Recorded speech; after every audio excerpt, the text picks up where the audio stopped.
We welcome Mr. Cramer to the 7th District of Minnesota. He and I are going to do what more people in Washington should do, and that is be bipartisan. And I've already caught hell about it, so I don't know about him. Have you caught hell this morning? I don't answer. You didn't take note this morning. Anyway, we've been visiting, on the floor over the last number of weeks as we are working on this farm bill. And we decided it would be a good thing to do a meeting together here in the area and give you guys an update on what's going on as best we can. And take advice and answer questions, whatever. So I don't know if you want to... You know what, first of all, I'd say thank you. I've got one here.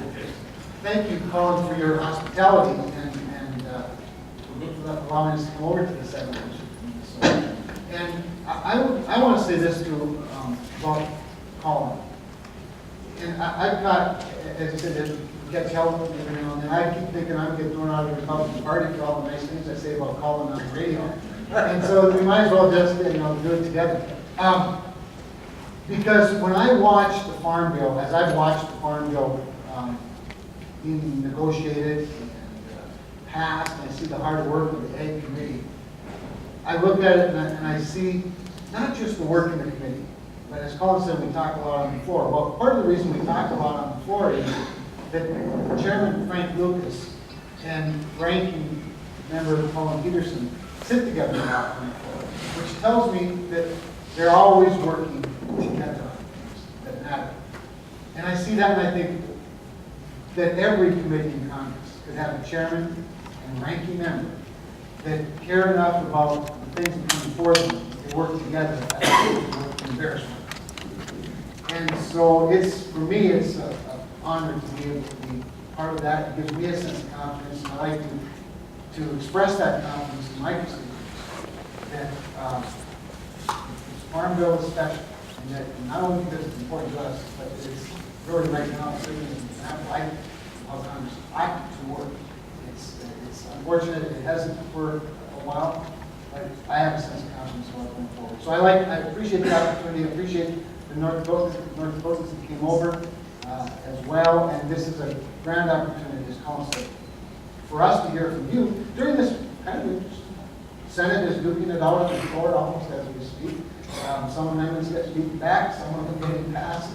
We'll have a similar situation on the floor of the House, I suspect, in a couple of weeks or so. So it's a good time to see the trends and hear from you what are some of the things that we need to look out for, what are some of the things that are negotiable, and some of those might not be. Colin's really smart, so he doesn't need all of the stakeholders to tell him what to do, but I kind of rely on you all, so I appreciate that. Well, thank you, Kevin, and thank you for those kind words and optimism, although I don't think, in my opinion, we're not out of the woods yet. We were able in the committee to put a bill together that, frankly, I wouldn't do very much different if I was chairman. That's how Frank Lucas and I were able to put this together. I would say if I were chairman, I probably wouldn't have as many cuts of the SNAP program, not because of my own personal views so much as my caucus. And that's one of the issues that we've got to deal with is, Frank and I came up with this number. Last year it was $16 billion. This year we raised it to $20.5 billion. And it's too little for some of the screwballs on his side, and it's too much for some of the screwballs on my side. And it's going to be a problem. But Frank and I came to that number, and we're going to stick with it, and we're going to vote against any reduction in it, any increase in it. Hopefully we can hold that together. We're going to have an amendment to change or eliminate the sugar program. We'll have an amendment to get rid of the dairy or change the dairy program that I put in the bill. There'll be amendments on conservation, compliance, amendments on limiting crop insurance for wealthier farmers or big farmers. You know, there'll be a lot of amendments. One of the issues we have to work on is and I'll need Kevin's help on this, and that is to, and Frank and I are working together, to get a rule that's set by the majority, not by the minority, set by the majority, that will put some kind of limit on these amendments. Because if we have an open rule, we'll never get this built done. We'll have 500-600 amendments probably, and it would take forever. So we've had discussions with Boehner, and he seemed somewhat willing to consider some kind of a modified open rule or modified closed rule or whatever. That's what we did last time when I was chairman. So we're hoping that that happens. And we're hoping that we go to the floor on the week of the 17th, I believe it is, that that's when we're expecting that we will be on the floor. And if we can get limited to 20, 25 amendments, we should be able to get the bill done in a couple days, depending on how long we work on it. And I think we'll be able to hold things together. I think we're in good shape on sugar. I think we'll prevail there without too much problem. I think I've got the votes on dairy, although it'll be closer than sugar. Conservation issues, I don't know what's going to happen. Lucas and I made a decision to not put the conservation compliance into the House bill.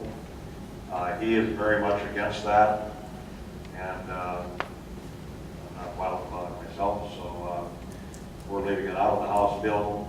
We could lose that on the floor. I think that's an amendment that we could lose. It's in the Senate bill. This is requiring sodbuster and swamp buster in order for you to have crop insurance because we're getting rid of direct payments. So, you know, at the end of the day, we've had this discussion, or I have with Debbie Stabenow. She's had 2 votes now on this in the Senate. One, they got 65 votes. Another one, I think, got 67 votes. Her position is that that's a strong enough vote. It will be in the final bill. So I think you're going to, even though we may not have it in the House bill, I think that's going to be one of the items that's going to be a must-have for the Senate. And there's some work being done to try to put forward a compromise that we could live with a little bit better than what's in the Senate bill. And that could be where we end up with that situation. So it's hard to know exactly how this is all going to go, but what I'm worried about at the end of the day is getting enough votes to pass this. You know, like Fincher, he plays in my band. He's a Republican from Tennessee, a new guy. I guess he came in with you, right? He's been here. He says there's at the maximum 150 votes. I get a greater sense of confidence from the leadership, but the margin's thin. We can't lose. Well, and the problem is, if he's right, and there's only 150 votes on the Republican side, that means we have to come up with 70, which I'm not sure we can do on the Democratic side because of food stamp issues. So I'm worried about getting the vote at the end of the day. What I was able to do in the committee, Frank came to me and said we have to raise the food stamp cuts in order to get this bill through. And I said, well, it's going to make my job harder. And he said, well, this is what we have to do. So I said, well, let me take a look at it. So what we ended up doing is we raised the food stamp cuts $4.5 billion. But in exchange, I got $500 and some million back for specialty crops and organic and so forth. And so that's how I got the Democratic vote in the committee, was I said, look, these SNAP cuts are never going to happen in the Senate anyway. You know, So don't get strung up about this. And what I did is I got money for them, especially crops. So this gal from New Hampshire, these other folks that wouldn't necessarily voted with us because I was able to get them to look past the current situation, just to try to keep the bill moving forward. So that's how we got this 36-10 vote in the committee. It's not going to be as easy to do on the floor because I've got people actively working to try to kill the bill over food stamps.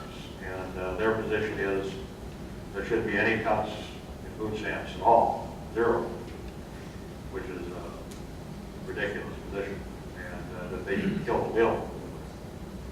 So how that's all going to play out, I don't know. And then on their side, the Club for Growth is going after this. They're running ads in people's district. The Heritage Foundation going after it. The Cato Institute. I don't know who else.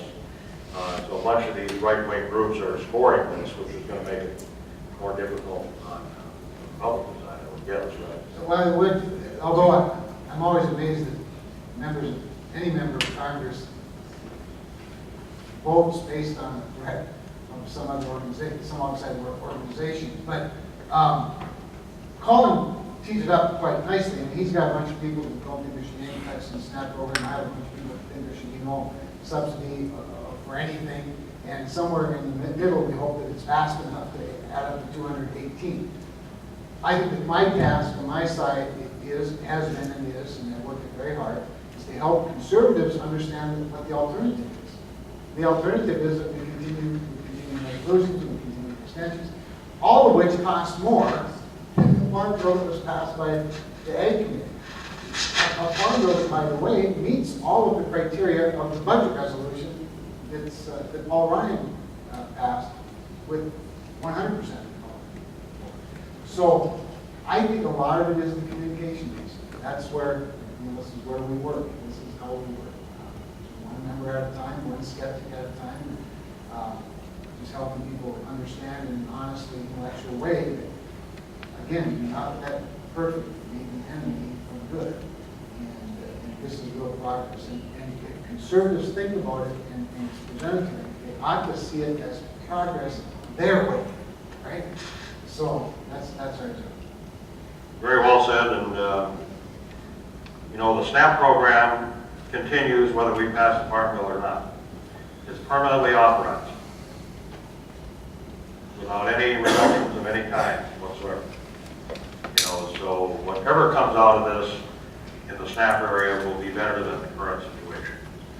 And as Kevin said, we are making reductions in direct payments, some of the other areas of the bill as well. So, and the reductions on the farm side of the bill represent 10% reduction as opposed to a 3% reduction in the SNAP program. And the SNAP is an area that has grown significantly, much more than 3% in the last several years. So I think it's got to be packaged. We've got to tell the story. And a lot of people have an instinct that it might be based on bad information. Yeah, and we have people that are actually putting out bad information.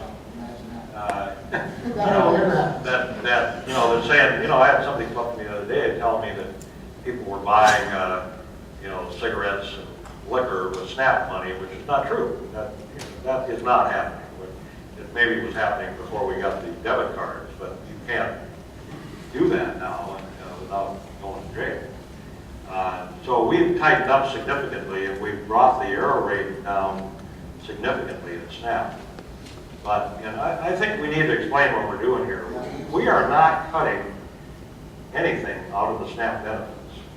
What we're doing is we're getting rid of this categorical eligibility that was put in back in '96 as an exchange for Clinton signing the welfare bill. This is where it came from. And what it says is that the federal law is that if you're above 130% of the poverty level, you can't get SNAP benefits. That's the federal law. If you have more than $2,000 of assets as a single individual, you can't get SNAP benefits. If you have more than $3,500 of assets as a family, you can't get SNAP benefits. That's the federal law. But what they did in '96 is they allowed states to use their welfare eligibility as an eligibility for food stamps. So, North Dakota, for example, has their welfare system goes up to 200% of poverty in North Dakota. Ours is 165. So what that means is, you know, we have people qualifying in North Dakota and Minnesota that are significantly beyond the 130% federal limit. And this was allowed by this law, categorical eligibility. What we're saying in our bill is we're going to get rid of that. And so everybody in the country is going to be on the same plane, and we're all going to use the same rules. Now, my position is, in exchange for getting rid of this, we should have raised the level. And I propose raising it to 140, you know, which actually cuts money, but puts everybody on a level playing field and makes it more understandable. I couldn't get it done because some of your colleagues said, well, it looks like we're raising SNAP benefits when we're actually cutting.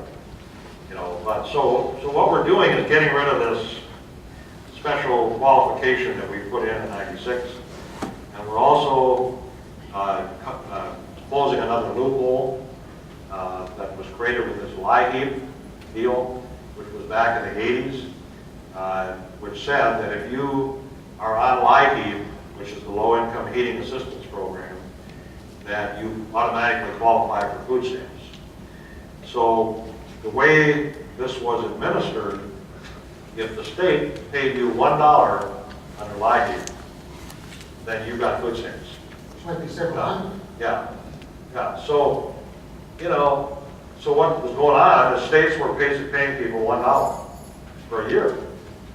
And then they were qualifying for food stamps, and they might be at 200-something% of poverty. You know, yeah. So all we're doing in this bill is saying the state's got to pay them $20 for a year. Only $20. Well, if you really want to qualify these people, the state can cough up $20. But they say, oh no, it's going to bankrupt us. The state says. So this whole thing is just kind of crazy. But, so we're not cutting anybody's benefits. We're just trying to make sense out of the qualification part of this. You know, and as I said, we should raise the percentage gross income. We should raise the asset from, they haven't been changed for 20-some years. And we ought to get rid of this car limitation. There's another limitation in there that you can't have a car worth more than $3,000 or whatever it is. You know, if we want people to work, let them have a car. Let's get that out. I mean, you know, some of this stuff just needs to be modernized. So, but you can't get, Democrats will not talk about what's really in there. They talk about like we're cutting people, you know, that we're cutting their benefits, which we're not. And Republicans talk like, you know, we're giving away the store, which we're not. And it's a mess. But we got some reasonable people on the Republican side that are going to work with some reasonable people on the Democrat side. Hopefully we get it done. I've been working on this 4 years, and I'll tell you, I am sick and tired. And I want to go this. And I have enough. I've been working on it 4 months and I'm sick and tired. So we appreciate you all coming out, and you know, we're open for any kind of questions about, you know, I didn't get into a lot of the specifics about what's in the bill. I think a lot of you know, but we're getting rid of direct payments. We're raising target prices. We're not really changing much in crop insurance in the House bill. Conservation has been worked out, and conservation people are happy with what we're doing. Rural development, farm credit, those kind of things have been worked out. I think we've got a pretty good deal. We have a microphone, so if anybody has questions, advice, wants to make any speeches or whatever, we'll have at it. I'll start it out. Brad Tickerson, North Dakota Grain Board President. Majority of the people probably know where I'm going to go with this conversation, and it has to do with the conservation compliance issue with the crop insurance thing. And I talked to Congressman Peterson beforehand, and in '09 I bought a tile plow. Today I'm going through a whistleblower and a spot check. And I just met the second time with my field visit, and I'm getting CWs, which is a lot of terminology, but anyway, my proposal to the congressmen are that everybody that owns a Corvette, that they should get a speeding ticket. Because at some point in time, they're gonna take it and speed, because otherwise you wouldn't buy a Corvette. At some point in time, NRCS is looking at me like being I own the tile plow, that I will be in violation somewhere. And they're digging and they're looking. What you're doing with the crop insurance thing is you're gonna erode a program that's been a great safety net. And I applaud the House on doing it, and somehow we gotta get this into the head of the Senate, that the fact that we gotta have this conservation compliance issue dropped, because it's gonna erode NRCS, it's gonna erode crop insurance, and it's just something that I'm very adamant about, and it just rubs me the wrong way, the way the NRCS is going. Don is here from Minnesota, and I've had great conversations with him and Mary Podell and the state is, but somewhere along the line, NRCS is overreaching their boundaries. Well, that's what regulators tend to do, isn't it? I was one for 10 years, and it was oftentimes difficult to rein them in, because there's just a natural tendency. And that's why I'm one who really tries hard to avoid the slippery slope at all. So when it comes to some of these things, when people start talking about compromise, as soon as the camel's nose is in the tent, there's a good chance you can get things after. So from a personal standpoint, Brad, I am as adamant as anybody about decoupling crop insurance eligibility from conservation compliance. And I think Northern Plains is exactly the place where an argument like that should and would come from, for sure, realizing the challenge over on the Senate side. I'm optimistic about a lot of the things that we talked about. This one is going to be one of the bigger challenges. However, if we prevail, I do think that incompetence will prevail as well. Just based on what some of the senators I've spoken with about it. Legislating, I've learned is sort of a funny thing. If something's going to pass by one vote, it often passes by 15 or 20. And it's those 15 or 20 that sometimes you can work with when you have an alternative to present to them. So I think this is where a lot of the battles will be fought, right on this issue. Will be fought on the floor, as Colin has said, and I hear you loud and clear. And at any rate, I think you've got the right story to tell, so I appreciate it. Yeah, we are very much, opposed to this being included in the final bill. So Frank and I are going to fight this on the floor. If we prevail, Lucas is very much against this. So this will be, if he agrees, it'll be up to him, not me, whether this gets in the final bill or not. If he agrees to it, I can guarantee you he's going to get a hell of a lot for it. Some other place out of the Senate. And one of the problems is we don't know what the final makeup is going to be, about the trade-offs that are going to, some of them are kind of obvious what's going to happen and so forth, but you don't know exactly where you're going to be at until you get both bills passed. And there's going to be things the Senate wants, or the Senate absolutely needs, that they're going to be, willing to trade something we need. And, that's where the bill is going to get written at the end of the day. So all I can say is that Stabenow has been very vocal, saying she's got to have this.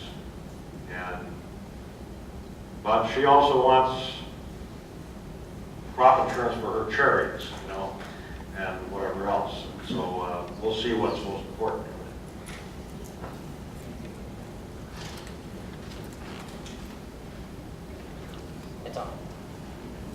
First of all, I'd like to thank you for sponsoring this. I'm Jim Carrera, I live in Congressman Peterson's district.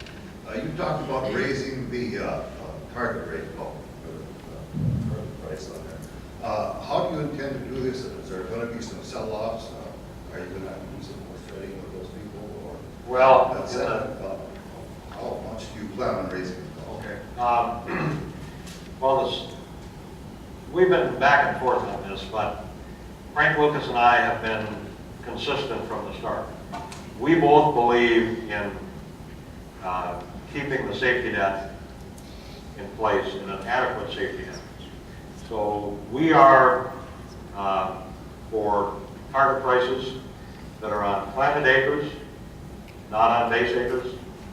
So they're actually what you're doing, not some fictitious thing you did 20 years ago, which are easier to defend, I think, you know.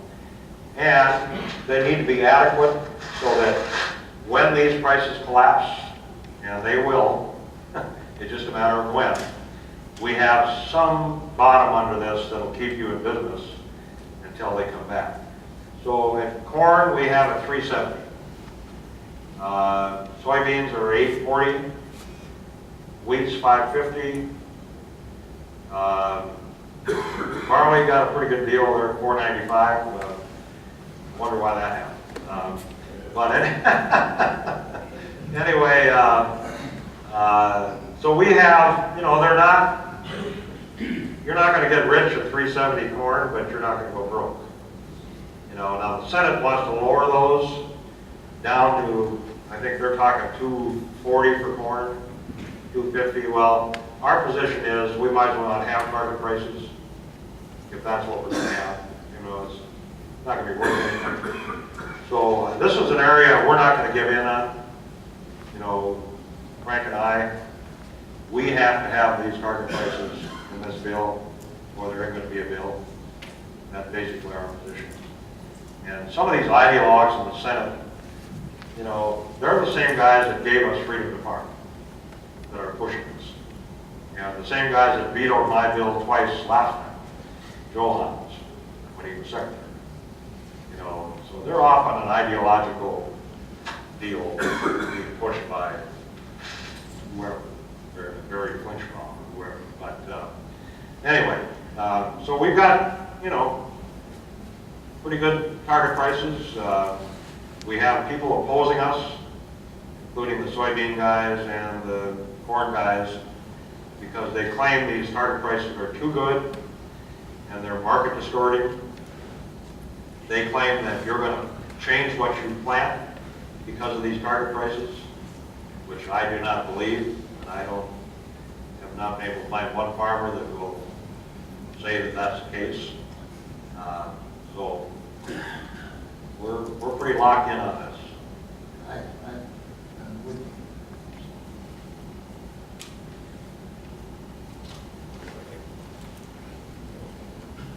Eric Youngren, past president of the National Association of Growers, vice president for the Minnesota Wheat Growers. My question is on any AGI amendments to crop insurance. The Senate has had an amendment to reduce premium substitution for $750,000 more.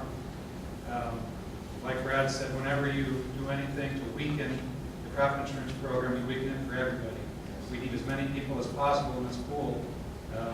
If we have one big farmer drop out, it's still going to raise a premium for my 22-year-old nephew who's still planting his third crop, just starting out. It's a big issue. It sounds good to the public, but the long-term ramifications, I'm afraid, would devastate crop insurance. I first of all, I agree. I think the House agrees. I think we'll see.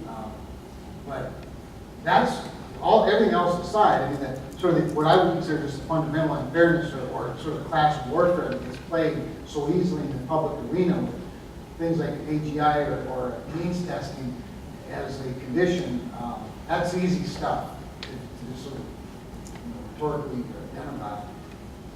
But the point that you and Brad made, that you really undermine the very program that is the safety net by taking out the people who, you know, who can most easily not be in it, is hurting the very people that those that would propose such a thing would think would protect. So it's an important point. I think it's another one of those deals where it's how those of us that are advocates speak to people who, whether they want to be well informed or not, need to be. So I appreciate that. And, you know, it's not in the House bill. This is another fight we'll have on the floor, probably on don't know exactly how they'll come at it. I'm more optimistic of winning this one than I maybe am on the conservation. But I would say at the end of the day, they might get conservation compliance, or they might get payment limits on crop insurance, but I don't believe they'll get both. And they may not get either one, depending on what else is on the table. But Kevin's right. You know, you take out some of these folks and you undermine the program. And we have a requirement in the law that says crop insurance has to be actuarially sound. So you need folks that have got a lot of volume in there to help make it actuarially sound.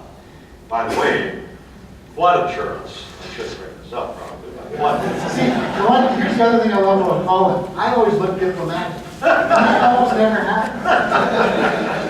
But flood insurance, there's no requirement for actuarial soundness.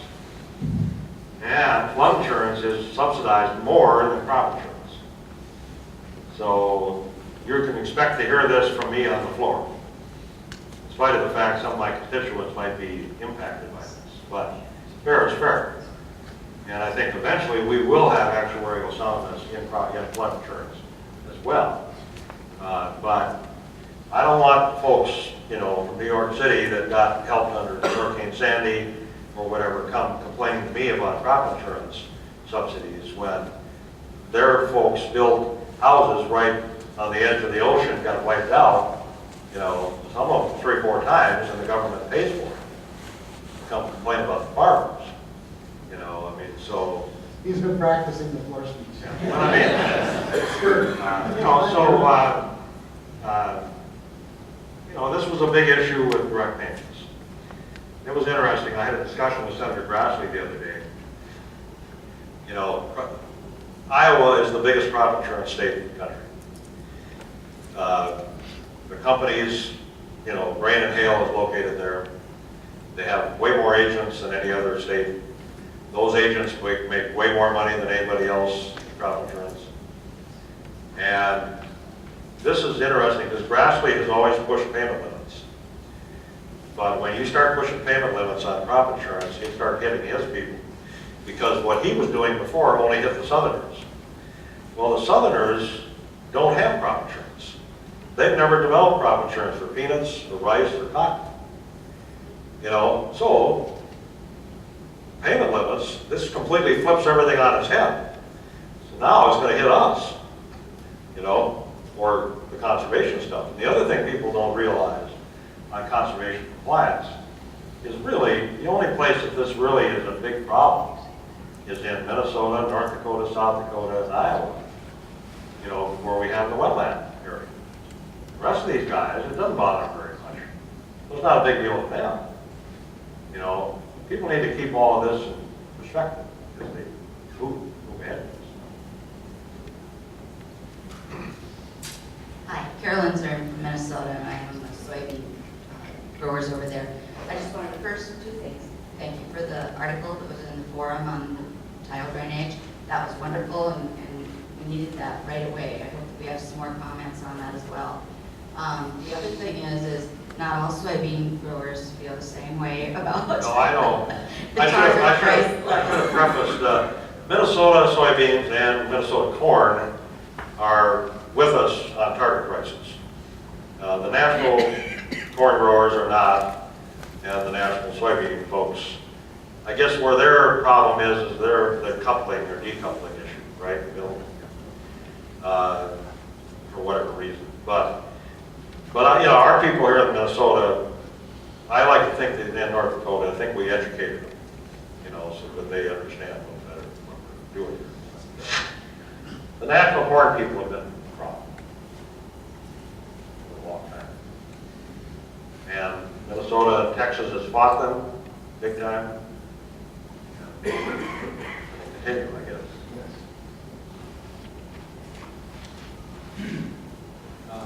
Thanks for having us here. Kevin Skunas, Chairman of the North Dakota Corn Council and a board member of National Corn Growers. Well, listen, they invited me over to breakfast. about 2 months ago, I know, I was and there. I told him the same thing I told him today. I was there, yeah. So, I didn't tell him any different, did I? No, my timing was horrible. You know, unfortunately, even my view of target prices, you know, I farmed long enough to know what target prices are for. They're for where the commodity prices go to. So, you know, target prices are for the commodity prices to go down. And that's the inherent problem I see. But the really problem with North Dakota and this is if we can't get the conservation compliance issue taken care of. You know, the mid part of our state, you know, us guys in the east for the most part, it's not such a huge deal, but through the heart of North Dakota, this would just kill guys who got some very productive land, they've taken it out of the farm program, they've tiled, they've drained it, and, you know, they're not even, you know, with the Chambliss amendment in the Senate, they're not even going to be eligible for crop insurance, let alone buy it at a higher rate. So we really need to get the crop insurance thing taken care of. We'll do what we can. I can tell you that the other day on the floor, I said to Frank, I said, you know, Frank, I'm going to do a farm bill roundtable or forum with Colin next week in Moorhead. And he looked at me and said, oh, that's a good idea. And then I said, I've just got to ask you, you know, about certain things, you know, being new, and ask these guys, I can sit there and I ask these guys questions all the time. And I said, what about that conservation compliance issue? How are we going to do it on the floor? He looked at me, he said, he grabbed me by both shoulders, this is sort of a fatherly thing, he says, I'm going to do everything I can. I think it's like, okay, stop asking me, I'm going to do everything I can. I think that's what he really wants to say. But you know, it's a big deal, Kevin. I know how big a deal it is. Well, I mean, you know, they've taken this to the extreme. At the worst, you know, I don't see how you can go beyond just taking the subsidy away.